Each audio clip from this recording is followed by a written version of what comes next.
Silk Road Horror Journey, a novel of terror and survival. Prologue, The Inheritance. The box arrived with his grandfather's corpse. Chen Wei stood in the doorway of his family's silk warehouse, watching four men struggle under the weight of the lacquered coffin. The wood was old, impossibly old, and covered in characters that seemed to shift when he didn't look directly at them. His grandfather had been a small man, withered by age and consumed by the strange fevers that had plagued his final months. There was no reason for the coffin to be so heavy. "Where do you want him?" the lead bearer gasped, sweat cutting channels through the dust on his face. His arms trembled. The other three men had gone pale, their eyes fixed on anything but the box they carried. "The family shrine, through the courtyard." Wei stepped aside, and the men shuffled past. As they did, he noticed something that made his merchant's mind stumble. All four men had fresh burns on their hands, red, weeping blisters that spoke of touching something far too hot. "What happened to your hands?" The lead bearer didn't stop, didn't look back. "Don't know what you mean." They deposited the coffin with unseemly haste and fled, refusing payment. Wei found his mother in the shrine room an hour later, kneeling before the coffin, a smaller box clutched to her chest. It was bronze, green with age, covered in seals and warnings in languages Wei didn't recognize. "He wanted you to have this." Her voice was wrong, too flat, too empty. "He made me promise, made me swear on my own death." "What, mother?" "He said you must take it west, all the way west, to where the road ends. They call it Venice, the city built on water." "That's 7,000 kilometers. Wei took the box. It was warm in his hands. Exactly the temperature of fresh blood. Chapter 1. The Whispering Caves of Dunhuang. Part 1. The Road Begins. Spring, 1320 AD, the year of the metal monkey, the year the Silk Road woke up. Chen Wei had been a merchant for 15 years, had walked half the known world, had negotiated with princes and bandits alike. He had seen wonders and horrors, had lost fortunes and rebuilt them, had learned that the world was a ledger of transactions, every action balanced by consequence, every price eventually paid. He had never believed in ghosts. That changed on the 47th day of their journey, in the caves where dead monks painted nightmares on stone. But first, there was the matter of convincing Liu Feng to come at all.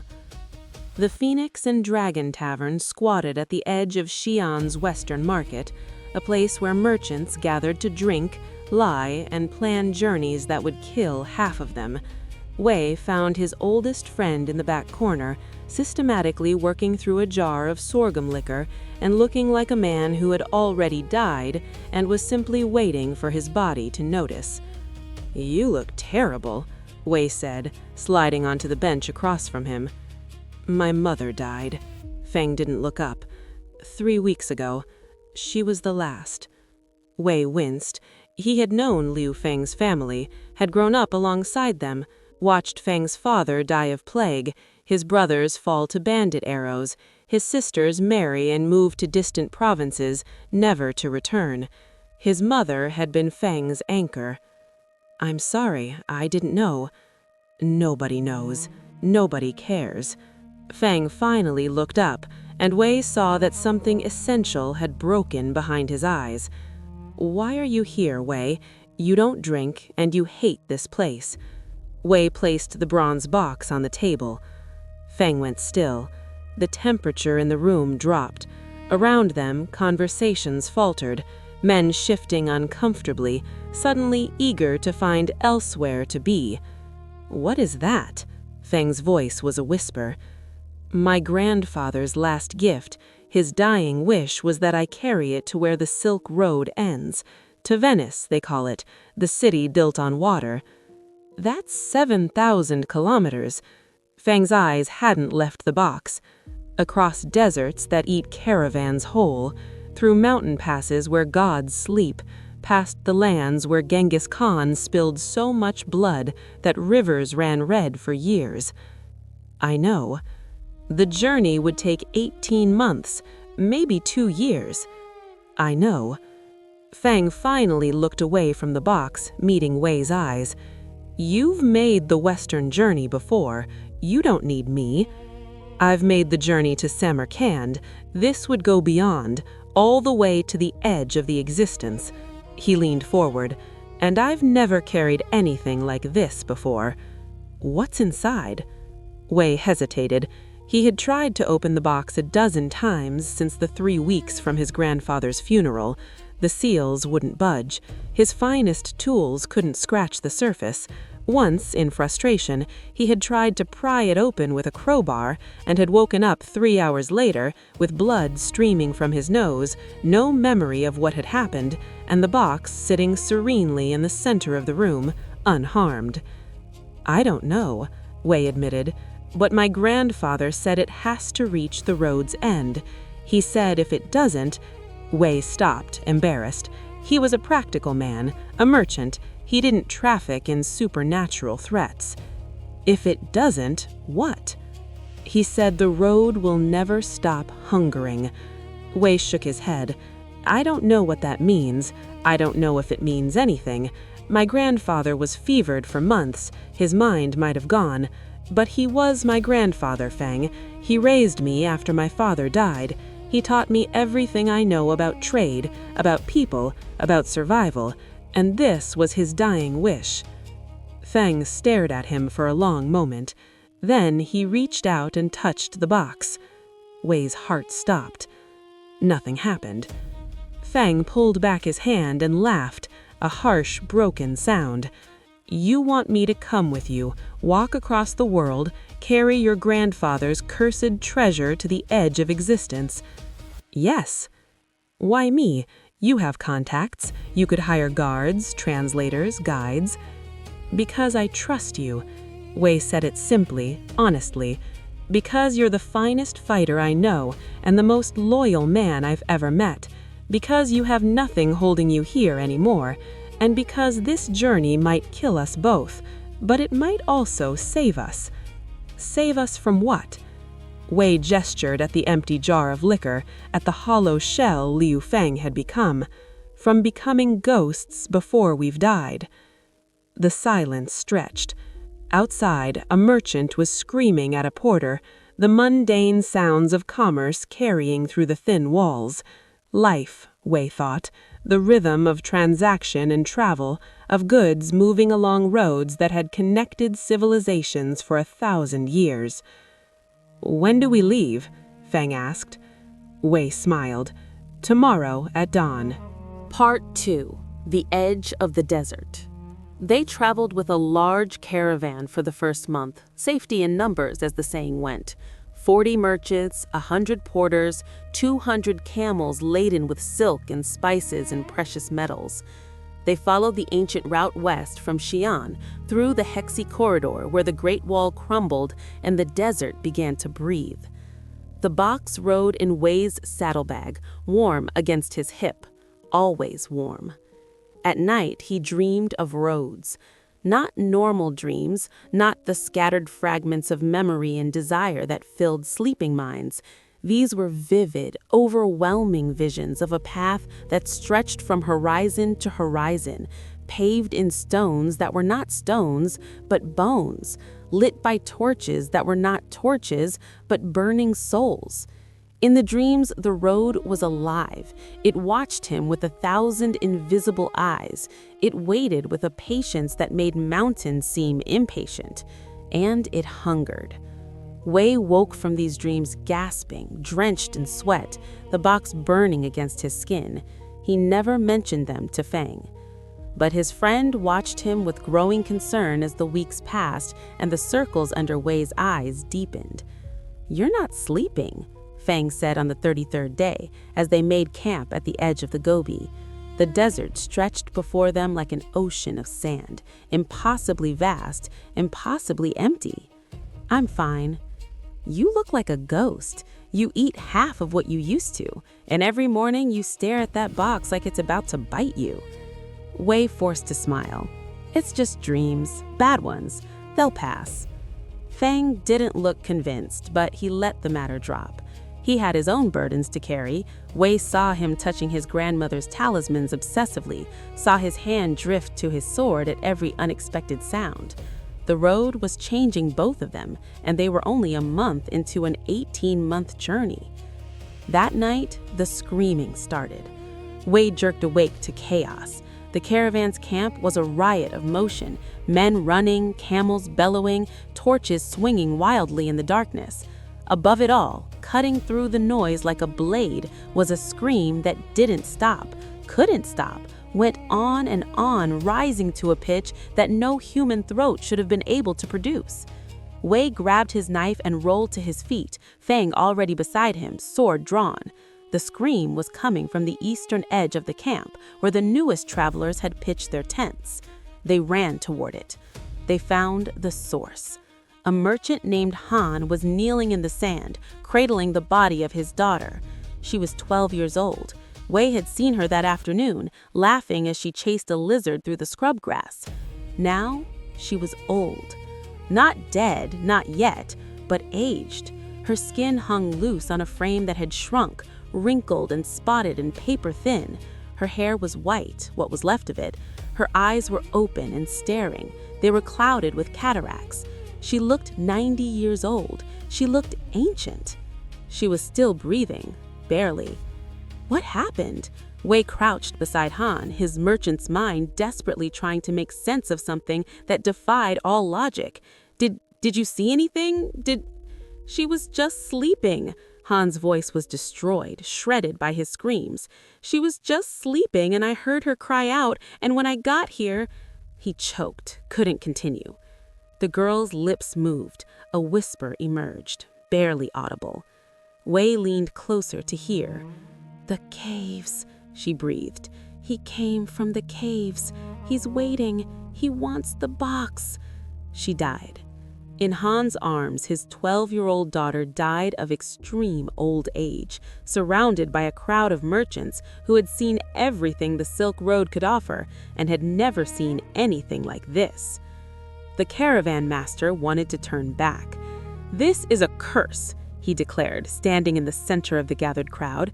Dawn was breaking, painting the eastern sky the color of old blood. "This is dark magic. We must return to Xi'an and hire priests to..."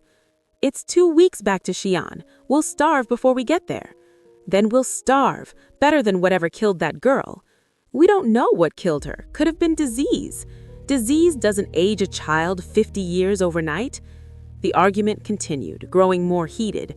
Wei stood at the edge of the crowd, with Fang beside him, both of them silent. The box was warm against Wei's hip, warmer than usual. He wants the box. The girl's dying words echoed in Wei's mind. Who wanted the box? What was in the caves? There were no caves nearby. The nearest Wei knew of were the Mogao grottos at Dunhuang, still several days' journey ahead. But the girl had been certain. The caves. He's waiting. "We should leave the caravan," Fang said quietly. Wei glanced at him. "And go where? The desert will kill us faster than any curse." "Will it?" Fang met his eyes. "Whatever's happening, it's happening because of that box. If we stay with the caravan, we put everyone at risk." He was right. Wei knew it. But the thought of crossing the Gobi alone, just the two of them, was suicide. They needed the caravan's supplies, its guides, its knowledge of the terrain. "We'll stay until Dunhuang," he decided finally. "It's a major trading city. We can resupply there, hire new guides, continue alone if we have to." Fang nodded, though his expression said Wei was making a mistake. They both turned back to watch the argument and went still. The crowd had gone silent. Every face was turned toward them. 40 merchants, 100 porters, all staring with eyes that held the same terrible question. "It's you," the caravan master said. "The girl spoke of a box. You carry a box." Wei's hand moved to his saddlebag before he could stop it. "What's in it?" the master demanded. "What are you carrying that brings death to children?" "I don't know." Wei's voice was steady, but his heart was pounding. "It was my grandfather's. He asked me to take it west." "Then leave. Take your cursed burden and go." "We'll die in the desert alone." "That's not my concern." The master's face was hard, unyielding. "You leave now or we bury you here. Your choice." Wei looked at the crowd, at the fear and anger in their faces, at the hands that were slowly moving to weapons.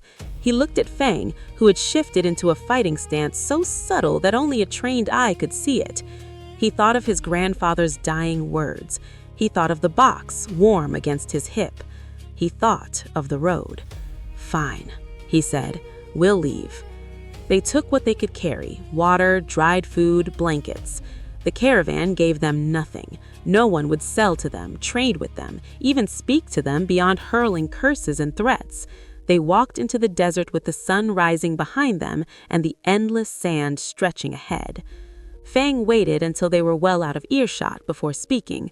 "That went well." Wei laughed despite himself. "Your optimism is inspiring." "I'm serious. They didn't kill us. They could have. I counted at least 20 men reaching for knives." 23. "You counted too?" "I'm a merchant. Counting is what I do." They walked in silence for a while, the sand sucking at their boots, the sun beginning its slow climb toward the killing heat of midday.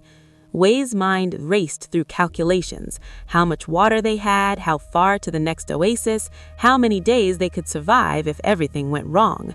The numbers weren't good. "We need to reach Dunhuang. 3 days' journey if we push hard. There's an oasis halfway. Traders call it the Jade Spring. We'll rest there, refill our water, push through to the city. And if something is waiting for us in the caves?" Wei didn't answer. He didn't have an answer. Behind them, the sun rose higher, and their shadows stretched long across the sand like fingers reaching for an uncertain future. Part 3. The Hungry Dark. The sandstorm came on the second day. They had made good time, reaching the Jade Spring by noon of the first day, resting through the worst of the heat, pushing on through the cooler night. They were exhausted but alive, and Wei had begun to let himself believe they might actually make it. Then the sky turned brown. "Get down!" Fang grabbed Wei's arm, pulling him toward a rocky outcrop that offered minimal shelter. The wind was already screaming, sand whipping past them in stinging sheets. Wei could barely see 2 meters ahead. They huddled against the rocks, blankets wrapped around their faces, and waited. The storm lasted 3 hours. When it finally passed, the landscape had transformed. Familiar landmarks were buried or reshaped. The path they had been following was gone, erased as if it had never existed. The sun was setting, painting the world in oranges and crimson. And ahead of them, rising from the sand like the bones of ancient giants, were the Mogao Caves. "That's impossible," Wei whispered. Fang stood beside him, one hand on his sword, staring at the cliff face that shouldn't have been there. "We're still a full day from Dunhuang. The caves are at the edge of the city." "I know." The caves shouldn't be here. They couldn't be here. Wei had studied maps of this route a dozen times. He knew the distances, the landmarks, the geography. What he was looking at was wrong. But there they were, hundreds of cave openings carved into a sandstone cliff, dark mouths vaping in the fading light, the famous Mogao grottos, home to centuries of Buddhist art and devotion, and something else, something that waited. "We need shelter," Fang said quietly. "The temperature will drop fast once the sun sets, if there's another storm." Wei knew he was right. The desert was a killer, indifferent and absolute. Without shelter, they would freeze before dawn. The caves were their only option. But the girl's dying words echoed in his mind. The caves. He came from the caves. He's waiting. "Stay close to me and keep your sword ready." They walked toward the caves. The entrance they chose was large enough for a man to walk upright, the walls covered in faded paintings that Wei couldn't quite make out in the darkness. They moved deeper, following a natural passage that opened into a larger chamber where ancient worshippers had once gathered. Wei lit a torch, and 100 painted eyes looked back at him. The walls were covered in murals, Buddhas and bodhisattvas, demons and deities, scenes of enlightenment and damnation rendered in colors that had somehow survived centuries of neglect. The artwork was beautiful, Wei knew, some of the finest on the Silk Road. But there was something wrong with the eyes. All the eyes in every painting, whether human or divine, were turned toward him, toward the box on his hip. "Wei," Fang's voice was tight, "we're not alone." Wei spun, torch raised. The chamber seemed empty, just the two of them and the endless painted eyes. But Fang was right. He could feel it now, a presence in the darkness beyond the torchlight, something watching, something old. "Who's there?" Wei's voice echoed off the stone walls, came back to him wrong, twisted, multiplied, as if a dozen throats were speaking in unison. No answer. But the torch flickered, and in that moment of unsteady light, Wei saw movement in the paintings. It was small, almost imperceptible, a shift in the expression of a painted Buddha, a repositioning of a demon's hand. When he looked directly at the murals, they were still, frozen in ancient pigment. But in his peripheral vision, caught in the uncertain dance of firelight, they moved. The eyes blinked. The mouths smiled. And somewhere in the caves, echoing from passages that seemed to stretch forever into the mountain, a voice began to speak. It spoke in a language Wei had never heard, syllables that didn't quite sound like syllables, words that felt wrong in his ears, as if they were never meant to be spoken aloud. The voice was dry, ancient, patient as stone, and it was getting closer. "Run," Wei said. They ran. The caves were a labyrinth. Passages branched and twisted, led to chambers that should have been dead ends, but opened into other passages that Wei was certain hadn't existed moments before. The torch guttered and danced, throwing wild shadows across walls that crawled with movement when he wasn't looking at them directly. Behind them, the voice continued to speak, closer now, much closer. "There!" Fang pointed to a passage that seemed wider than the others, a hint of moonlight visible at its end. The exit, it had to be. They sprinted toward it, and the floor opened beneath them. Wei fell. The torch went spinning into darkness. He hit stone hard enough to drive the breath from his lungs, and then he was tumbling, sliding, falling through a chute of ancient rock that seemed to go on forever. He landed in a heap at the bottom, dazed, bruised, alive. Darkness surrounded him, absolute and complete. "Wei?" Fang testedly. "Somewhere," his voice came from his left, distant, strained. "I think my leg is broken." Wei scrambled toward the voice, hands outstretched in the darkness. His fingers found stone, more stone, then finally the familiar fabric of Fang's travel clothes. "Can you move?" "I don't think so. The bone, he's in pain." Wei's mind raced. They were trapped in an underground chamber with no light, one of them injured, and something was hunting them.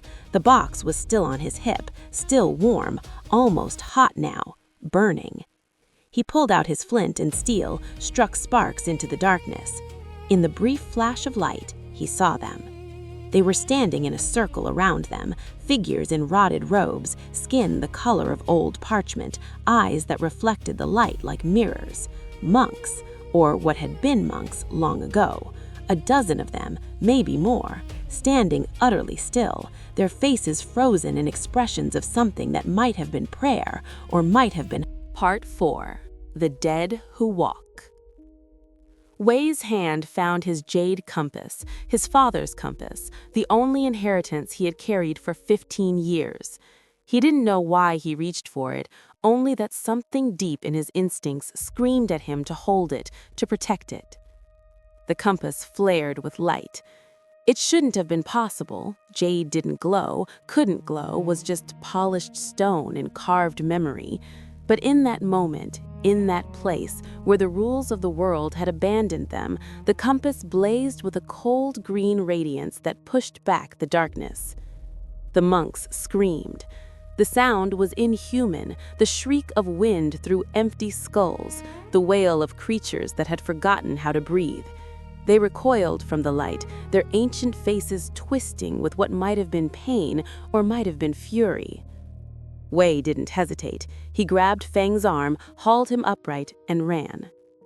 Fang stumbled, his broken leg dragging, but adrenaline and terror gave him strength he shouldn't have had. They fled through the darkness, the compass's light carving a path through the underground maze, the screaming monks pursuing but never quite catching them. Stairs. Wei saw stairs carved into the rock, leading upward. They climbed. Behind them, the screams faded to whispers. Then the whispers became words, words in that ancient language that Wei couldn't understand, but that somehow made his bones ache with meaning. The box. Give us the box. It was promised. It was promised. They burst out of a cave mouth into moonlight and collapsed on the sand, gasping, trembling, alive. The night was cold, but Wei barely felt it. His heart was pounding, his hands shaking, his mind struggling to process what had just happened. Beside him, Fang was pale with pain, his leg bent at an angle that made Wei's stomach turn. "We need to set that leg," Wei said, his voice steadier than he felt. "There's no time." Fang was staring at the cave mouth they had emerged from. "They're still coming." Wei looked. In the darkness of the cave entrance, shapes were moving, slowly, reluctantly, as if the moonlight hurt them, but moving nonetheless. The monks, or whatever the monks had become, were not giving up. "The compass," Wei said. "It drove them back before." "Can you keep it glowing?" "I don't know how I made it glow in the first place." Fang laughed, a harsh, desperate sound. "Wonderful. We escaped certain death, only to face probable death. At least we're making progress." They staggered away from the caves, Wei half carrying Fang, the compass clutched in his free hand. The monks didn't follow, seemed unable to follow beyond the cave's entrance, but Wei could feel their eyes on him, their hunger. The box. It was promised. What had his grandfather promised, and to whom? They made camp a kilometer from the caves, in a shallow depression that offered some protection from the wind. Wei set Fang's leg as best he could, using strips torn from their blankets as splints. Fang passed out from the pain, which was probably a mercy. Wei sat alone in the darkness, the compass in one hand, the box in the other. The compass had stopped glowing the moment they escaped the caves. It looked exactly as it always had, simple jade, polished smooth by years of handling, carved with the directions and his father's name, a merchant's tool, a family heirloom. But it had saved their lives. The box was warm, almost hot. Wei could feel it pulsing against his palm, like a heartbeat, like a living thing. Give us the box. It was promised. He looked at the seals, at the warnings in languages he couldn't read. His grandfather had never explained what was inside, had only insisted that it reached the road's end. But Wei was starting to understand. The box contained something valuable, something important, something that the dead and the damned would kill to possess, and he had agreed to carry it across the world. "Grandfather, what have you done to me?" They stayed in the depression until dawn, neither of them sleeping. When the first light touched the horizon, painting the sand gold and crimson, Wei helped Fang to his feet. "Can you walk?" "I'll have to."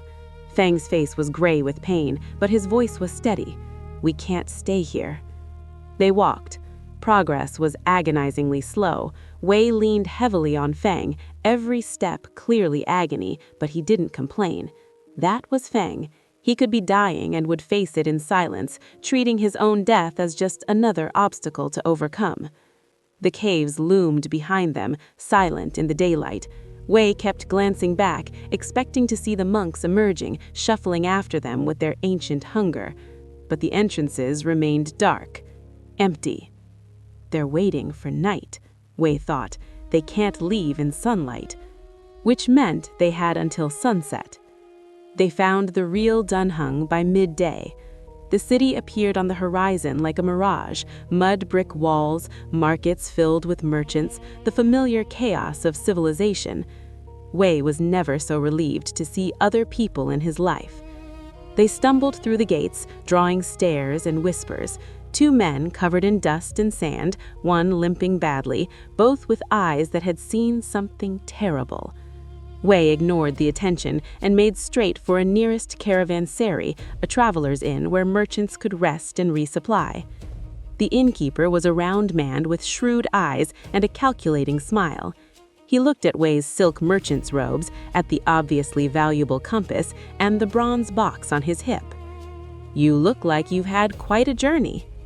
"We need a room, a healer for my friend, and information." "Information costs extra." "I'm aware." Wei pulled a silver ingot from his belt pouch. "This should cover it." The innkeeper's eyes widened. "That would cover a month's stay and all the information you could want. What are you looking for?" "The Mogao Caves. Tell me about them." The healer was an old woman with hands like bird claws and eyes that seemed to see more than she should.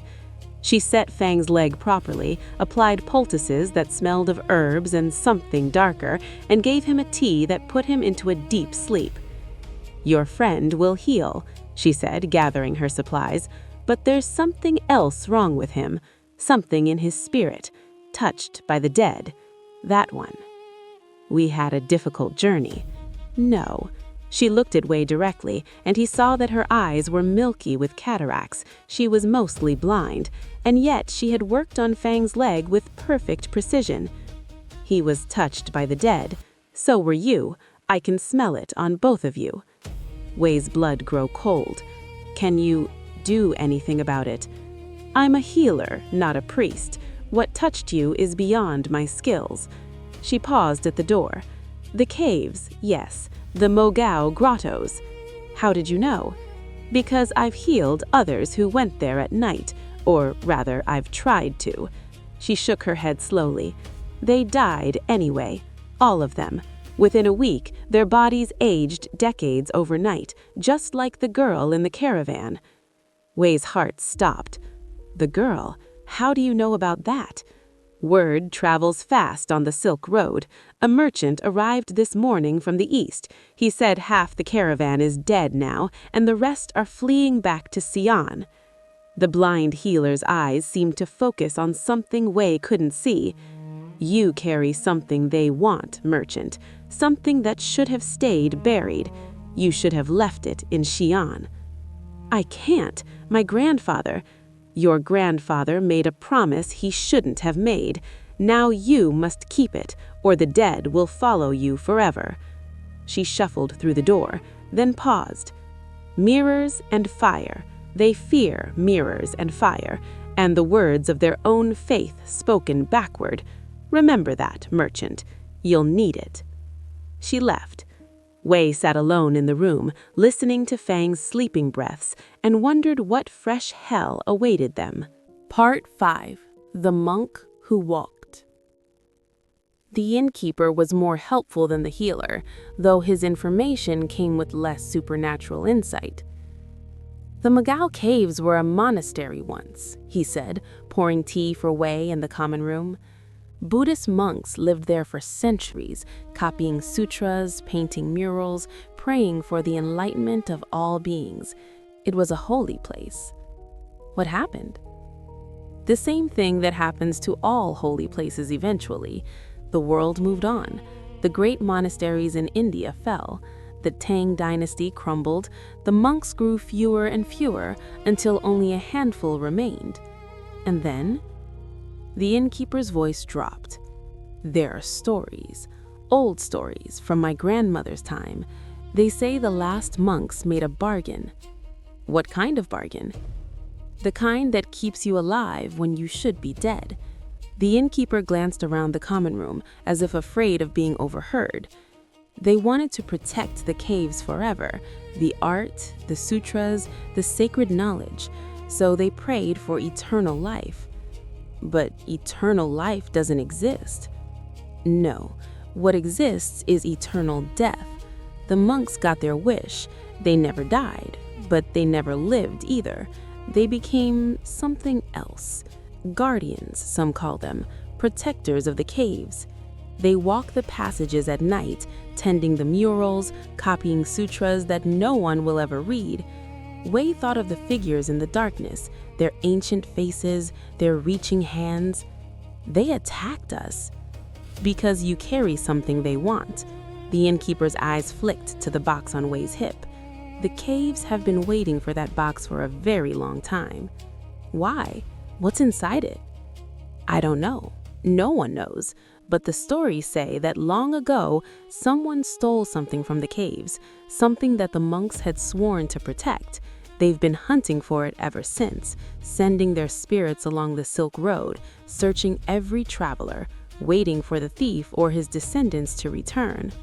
Wei's mind raced. His grandfather had traveled the Silk Road dozens of times. Had he been to the caves? Had he taken something? How do I stop them?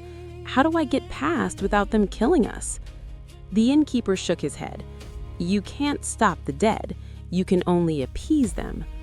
How? Give them what they want. That night, the monk came to their room. Wei was dozing in a chair by the window, the compass in one hand, a candle burning on the table beside him. Feng was still sleeping, the healer's tea keeping him under. The inn was quiet, the other travelers retired to their own rooms. The door opened. Wei was on his feet instantly, knife drawn, but the figure in the doorway didn't attack. It simply stood there, watching him with eyes that reflected the candlelight like black mirrors. It was a monk, or had been once. The robes were the same rotted fabric Wei had seen in the caves, the skin the same ancient parchment, but there was something different about this one, something more present. Chen Wei, the monk said. Its voice was dry as desert sand, but clear, articulate. Descendant of Chen Jiang, bearer of the stolen light. Wei's grip tightened on his knife. Stay back. I am not here to harm you, not yet. The monk stepped into the room, and Wei noticed that it cast no shadow. I am here to explain and to offer a choice. What choice? The box you carry contains something that was taken from our temple 500 years ago, a fragment of the Buddha's dying illumination captured in crystal, sealed in bronze. It was meant to light our caves forever, to guide lost souls to peace, to protect the sacred art from decay. Without it, we have withered. Without it, we are trapped between death and life.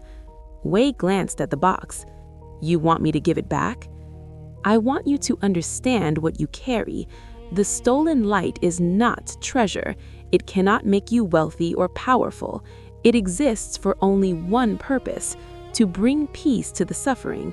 Your grandfather stole it to fulfill a promise made by his grandfather and his grandfather before him, a chain of theft and obligation stretching back 5 centuries. What promise? The monk's ancient face twisted into something that might have been sorrow. The promise to carry the light to the end of the road, to the place where the Silk Road touches the Western Sea. There, in the City of Water, is a temple that the light was always meant for, a temple built to receive it. If the light reaches that temple, it will illuminate the entire road, and all the suffering along it will finally end. Wei stared at the monk, his mind struggling to process what he was hearing. If that's true, why are you trying to stop me? Why did you attack us in the caves? Because we are not the only ones who want the light. The monk's voice dropped. The road itself is alive, traveler. It has fed on the suffering of 1,000 years, every death, every betrayal, every broken dream. It has become a kind of god, hungry and eternal. If the light reaches the Western Temple, the road will starve, it will die, and it will do anything to prevent that. Then the attacks in the caves were not us, or not just us. The monk moved closer, and Wei saw that its eyes were not black, but simply very, very old, layers of wisdom and pain accumulated over centuries. We are bound to the road now, traveler, trapped by our own bargain. When the road wills it, we become its weapons. When it sleeps, we are ourselves again. Tonight, the road sleeps. Tonight, I can speak to you truly. What do you want me to do? Survive. Carry the light west. When you reach the temple in Venice, the road will die, and we will finally be free. The monk reached into his robes and pulled out a scroll, yellow with age. This contains the sutras we have copied for 500 years, sutras of protection, of banishment, of peace. They will help you against what comes, but be warned, the road will not stop hunting you. Every horror on the Silk Road, every spirit and monster and curse will be turned against you. The road knows what you carry. The road will not let it reach the Western Sea. Wei took the scroll carefully. Why are you helping me? Because we are tired. For 500 years of neither death, of guarding treasures for a temple that no longer exists, we want to rest. We want to be truly dead, not this shadow of existence. The light can give us that. Please, traveler, free us. The monk turned and walked toward the door. Wait, Wei called. The girl, the merchant's daughter who died. Did you... We did not mean to harm her. The monk paused without turning. The road forced us. It wanted to take the light from you quickly, before you understood what you carried. We tried to resist, but its shoulders slumped. We are not strong enough. We were never strong enough. It walked through the door and vanished. Wei stood alone in the candlelight, the scroll in one hand, his knife in the other. The box on his hip pulsed with warmth. Part 6. The Morning After. Feng woke at dawn, clear-eyed and confused. What happened? Where are we? Dunhuang. Wei was sitting by the window, watching the sun rise over the desert. He had not slept. Your leg is set. The healer says you'll heal, but you need to rest. Rest? Feng struggled to sit up, wincing. We need to keep moving. The things in the caves won't follow us, not during the day. Wei turned from the window. He looked exhausted, but somehow also more certain than he had since they left Xi'an. I learned some things while you were sleeping, about the box, about what we're carrying. He told Feng everything. The monk's visit, the scroll, the story of the stolen light, and the living road. Feng listened in silence. When Wei finished, he was quiet for a long moment. So we're carrying a piece of the Buddha's dying breath, he finally said. And every monster on the Silk Road wants to stop us. That's the situation, yes. And if we succeed, we free the spirits of the caves and kill a god. More or less. Feng laughed, a genuine laugh this time, with real humor in it. You know, when you asked me to come with you, I thought it would be a simple trading journey. See the world, make some money, maybe die of heat stroke in some desert somewhere. I'm sorry. Don't be. Feng swung his legs off the bed, testing his weight on the broken one. He grimaced but didn't fall. This is much more interesting. When do we leave? As soon as you can walk properly. The healer said a week, minimum. Give me 3 days. Wei wanted to argue, but he knew better. Feng would push through the pain regardless of what Wei said. It was who he was. 3 days, he agreed. But you rest until then. Really rest. What comes next will be worse than anything we've faced so far. How do you know? Wei thought of the monk's words. Every horror on the Silk Road, every spirit and monster and curse will be turned against you. He called it a merchant's intuition. Part 7. The Road Ahead. On the 3rd day, they left Dunhuang. They traveled light, just what they could carry on their backs, plus 2 horses purchased from a merchant who asked no questions and accepted twice the fair price. Feng's leg was bound tight. the pain managed with herbs the healer had given them. It would slow them down, but not stop them. The Taklamakan Desert spread before them, a sea of sand that locals called the place from which no traveler returns. It was the next major obstacle on their journey, weeks of travel across terrain that killed the unprepared and the unlucky. But Wei felt something he hadn't felt since his grandfather's funeral: hope. They had survived the caves. They understood what they carried and why it mattered. They had knowledge now, the scroll, the sutras, weapons against the darkness, and they had each other. 2 men against the terrors of the Silk Road. It wasn't much. It would have to be enough.